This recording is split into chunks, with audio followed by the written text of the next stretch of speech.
I am grateful for the honor Sinto-me grato pela honra e bênção de poder falar ao sacerdócio de Deus.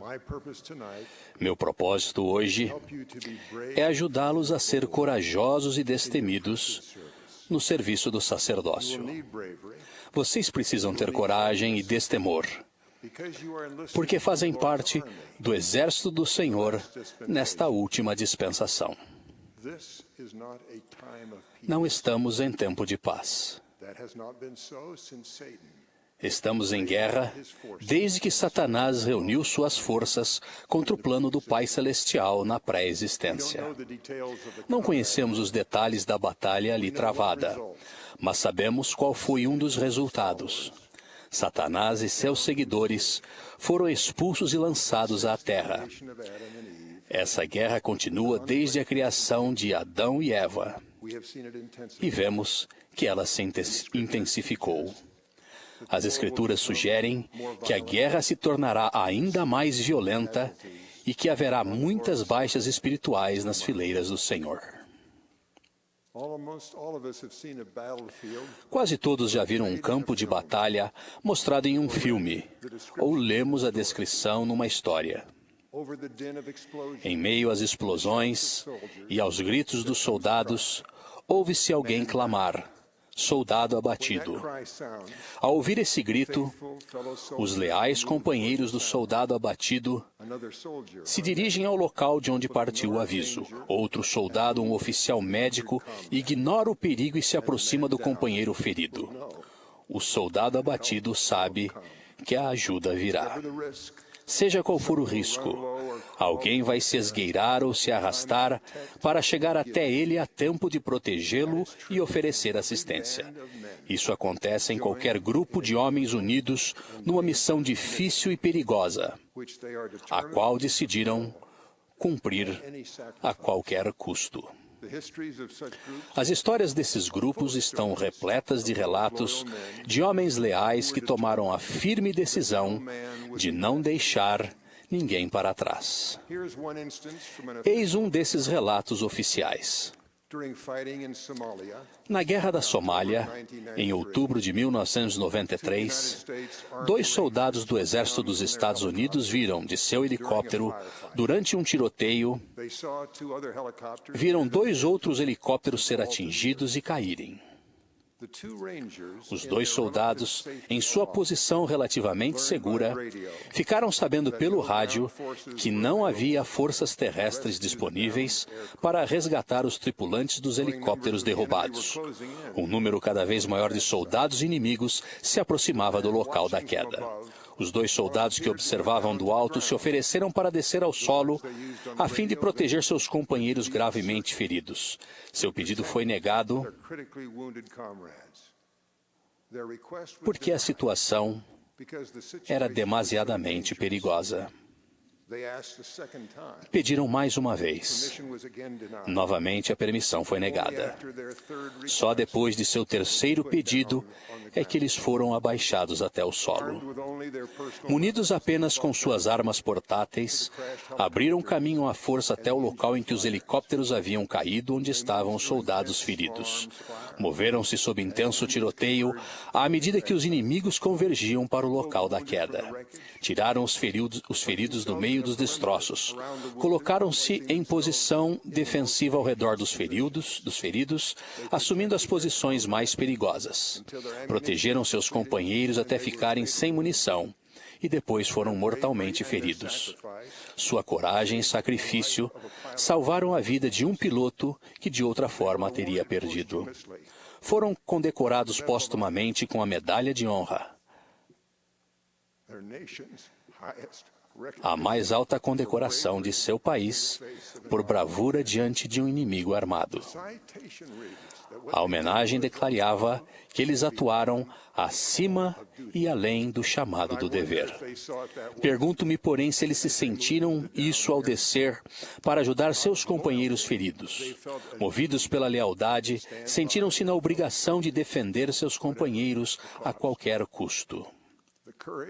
Sua coragem de agir e seu serviço abnegado emanavam do sentimento de que eram responsáveis pela vida, felicidade e segurança dos companheiros. Esse sentimento de responsabilidade por outras pessoas é o ponto central do serviço fiel no sacerdócio. Nossos companheiros têm sido feridos na batalha espiritual que nos cerca. O mesmo se dá com as pessoas a quem fomos chamados para servir e proteger. As feridas espirituais não são facilmente visíveis, a não ser para olhos inspirados. Mas os bispos, presidentes de ramo e presidentes de missão que entrevistam outros discípulos do Salvador conseguem enxergar essas feridas. Isso vem acontecendo há muitos anos no mundo inteiro. Lembro-me de um bispo que observava o semblante e a atitude de um rapaz do sacerdócio quando este pensamento lhe veio à mente, de modo tão claro que quase parecia audível. Preciso falar com ele, e logo, algo está acontecendo. Ele precisa de ajuda. Eu jamais ignoraria esse tipo de impressão, porque aprendi que as feridas do pecado frequentemente não são sentidas a princípio pela pessoa que se feriu. Satanás, às vezes, parece injetar um anestésico para amortecer a dor espiritual, enquanto inflige o ferimento. A menos que algo aconteça de imediato para iniciar o arrependimento, a ferida pode agravar-se e aumentar. Consequentemente, como portador do sacerdócio, responsável pela sobrevivência espiritual de alguns dos filhos do Pai Celestial, você vai se pôr em ação para ajudar, sem esperar que alguém grite, soldado abatido.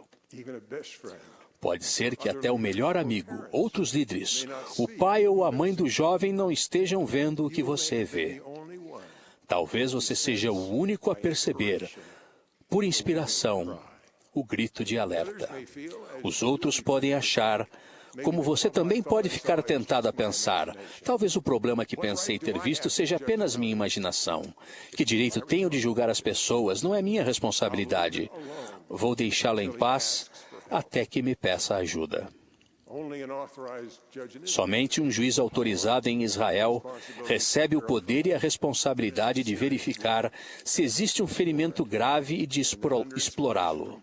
E depois, sob inspiração de Deus, prescrever o tratamento necessário para que a cura tenha início. Mas você está sob o convênio de procurar os filhos de Deus que estão espiritualmente feridos. Você tem a responsabilidade de ser suficientemente corajoso e destemido para não se desviar do dever. Preciso explicar da forma melhor possível pelo menos duas coisas. Primeiro, porque você tem a responsabilidade de agir para ajudar seu amigo ferido. E segundo, como você pode cumprir essa responsabilidade? Primeiro, você está sob convênio, como ficou bem claro, de que ao aceitar o encargo que lhe foi confiado por Deus, ao receber o sacerdócio, você aceitou a responsabilidade por tudo o que fizer ou deixar de fazer pela salvação das pessoas, por mais difícil e perigoso que isso lhe pareça.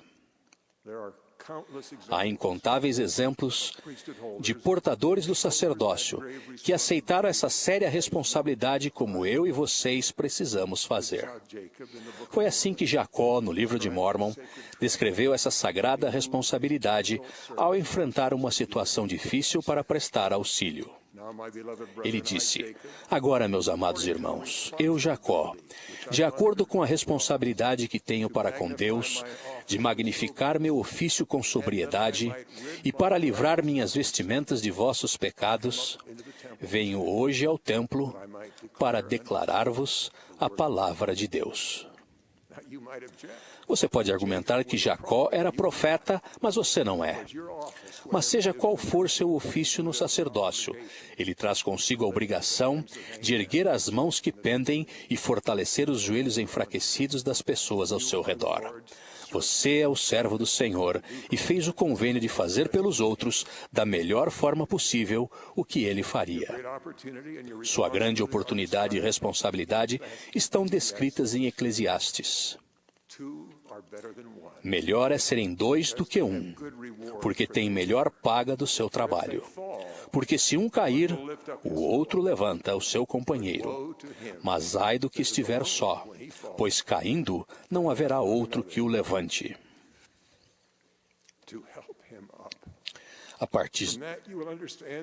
A partir disto, você compreenderá as palavras verdadeiras e inspiradoras encontradas em Joseph Smith's History of the Church. Ninguém, a não ser o tolo, trata com leviandade a alma dos homens. Como Jacó acreditava, o sofrimento de todo ser humano decaído, que você poderia ter ajudado, mas não o fez, se tornará seu próprio sofrimento. A sua felicidade e a daqueles a quem você foi chamado para servir como portador do sacerdócio estão interligadas. Chegamos então à questão de como ajudar aqueles a quem vocês foram chamados a servir e resgatar. Isso vai depender de sua capacidade e da natureza de seu relacionamento no sacerdócio com a pessoa que está correndo perigo espiritual. Vou apresentar 3 casos que talvez correspondam às suas oportunidades de serviço. Comecemos quando você é um inexperiente companheiro júnior, encarregado de acompanhar um companheiro mais experiente para visitar uma família. Antes de preparar-se para a visita, você ora pedindo forças e inspiração para perceber as necessidades das pessoas e saber que tipo de ajuda pode oferecer a elas. Se puder, você deve fazer uma oração com seu companheiro, mencionando especificamente as pessoas que vão visitar. Ao orar, seu coração se achegará a elas individualmente e a Deus. Você e seu companheiro devem chegar a um acordo sobre o que esperam realizar e elaborar um plano sobre o que irão fazer. Seja qual for o plano, você deve observar e ouvir com muita atenção e humildade durante a visita. Você é jovem e inexperiente, mas o Senhor conhece perfeitamente a situação espiritual e as necessidades dessas pessoas. Ele as ama. Por saber que Ele o enviou para agir em nome dEle, você pode crer com fé que conseguirá perceber suas necessidades e o que você pode fazer para ajudá-las. Isso acontecerá quando você for visitá-las e olhar para cada uma, face a face, nesse lar. É por isso que você tem o seguinte encargo do sacerdócio: visitar a casa de todos os membros, exortando-os a orarem em voz alta e em segredo e a cumprirem todas as obrigações familiares. Além disso, você tem outro encargo que exige ainda maior discernimento. O dever do mestre é zelar sempre pela igreja, estar com os membros e fortalecê-los, e certificar-se de que não haja iniquidade na igreja, nem aspereza entre uns e outros, nem mentiras, maledicências ou calúnias, e certificar-se que a igreja se reúna a miúde, e também certificar-se que todos os membros cumpram seus deveres. Você e seu companheiro raramente terão inspiração para saber os detalhes de como as pessoas estão cumprindo esse padrão. Mas posso prometer, por experiência própria, que você terá o dom de saber o que está indo bem na vida deles. E assim você poderá encorajá-las. Há outra promessa que posso fazer. Você e seu companheiro serão inspirados para saber quais mudanças elas podem fazer para dar início à cura espiritual de que precisam. A inspiração que vocês receberem e as palavras que proferirem certamente conterão algumas mudanças mais importantes que o Senhor deseja que elas façam. Se seu companheiro tiver a inspiração de aconselhar uma mudança, observe o que ele fará. Provavelmente, você ficará surpreso com o modo pelo qual o Espírito o orientará a falar. Haverá um som de música na voz dele. Ele encontrará um modo de vincular a mudança necessária com a bênção resultante. Se for o pai ou a mãe que precise fazer uma mudança, ele pode mostrar como isso vai proporcionar felicidade para os filhos. Ele vai descrever a mudança como um afastamento da infelicidade para um lugar melhor e mais seguro. Sua contribuição durante a visita talvez pareça pequena, mas ela pode surtir mais efeito do que você imagina. Você vai mostrar com seu semblante e atitude que se importa com aquelas pessoas. Elas verão que seu amor por elas e pelo Senhor o torna destemido, e você será suficientemente corajoso para prestar testemunho da verdade. Seu testemunho humilde e simples pode tocar o coração de uma pessoa mais facilmente do que o testemunho de seu companheiro mais experiente. Já vi isso acontecer. Seja qual for o papel que você venha a desempenhar nessa visita, seu desejo de visitar as pessoas em nome do Senhor para ajudá-las vai proporcionar pelo menos duas bênçãos. Primeiro, você sentirá o amor de Deus pelas pessoas a quem visita. Segunda, você sentirá a gratidão do Salvador pelo desejo que você teve ao oferecer-lhes a ajuda que o Salvador sabia que elas precisavam receber. Ele o enviou àquelas pessoas porque sabia que você as visitaria, sentindo a responsabilidade de convidá-las a chegar-se a Ele e buscar felicidade. Ao ficar um pouco mais velho, talvez na adolescência, você terá outra oportunidade em seu serviço no sacerdócio. Você conhecerá muito bem seus companheiros de quórum. Pode ser que jogue futebol ou basquete com eles, ou participem juntos de algumas atividades. Com alguns, você desenvolverá maior amizade. Você aprenderá a reconhecer quando eles estão felizes ou quando estão tristes. Pode ser que nem você nem seu amigo tenham um cargo de autoridade no quórum, mas você vai se sentir responsável por seu colega no sacerdócio. Talvez ele confidencie a você que está começando a quebrar um mandamento, que você sabe que vai prejudicá-lo espiritualmente. Pode ser que ele lhe peça conselhos, porque confia em você. Posso dizer por experiência própria que se você puder encontrar um meio de influenciá-lo para que se afaste do caminho perigoso, nunca mais esquecerá a alegria que sentiu por ter agido como um verdadeiro amigo. Se não conseguir, prometo que, quando ele sentir pesar e tristeza, o que certamente acontecerá, você sentirá as dores dele como se fossem suas. Mas, se você tentou ajudar, ele ainda será seu amigo. E, na verdade, talvez por muitos anos, ele converse com você sobre as coisas boas que poderiam ter acontecido e sobre quão grato ele se sentiu por você ter se importado e tentado ajudá-lo. Você vai consolá-lo então e convidá-lo novamente, como fez na juventude, para que volte para a felicidade que a expiação ainda permite que ele tenha. Mais tarde na vida, você se tornará pai, um pai com o sacerdócio. As coisas que aprendeu graças aos serviços prestados no sacerdócio para ajudar as pessoas a afastarem-se da tristeza e a chegarem-se à felicidade, lhe darão a força que você desejará e precisará ter. Os anos que passou sendo responsável pela alma dos homens vão prepará-lo para ajudar e proteger sua família, a qual você amará muito mais do que pode imaginar em sua juventude. Você saberá como liderá-los com o poder do sacerdócio para a segurança. Minha oração é que você tenha alegria em servir no sacerdócio, nesta vida e para todo o sempre. Oro para que você desenvolva a mesma coragem e o amor pelos filhos do Pai Celestial que levaram os filhos de Mosias a implorar pela chance de enfrentar a morte e o perigo para levar o Evangelho a um povo de coração endurecido. O desejo e a coragem que eles tiveram emanavam de seu senso de responsabilidade pela felicidade eterna de desconhecidos em risco de miséria eterna. Que tenhamos ao menos uma porção do mesmo desejo que Jeová teve no mundo pré-mortal, quando pediu para descer das esferas de glória a fim de servir-nos e dar sua vida por nós. Ele rogou ao Pai: envia-me.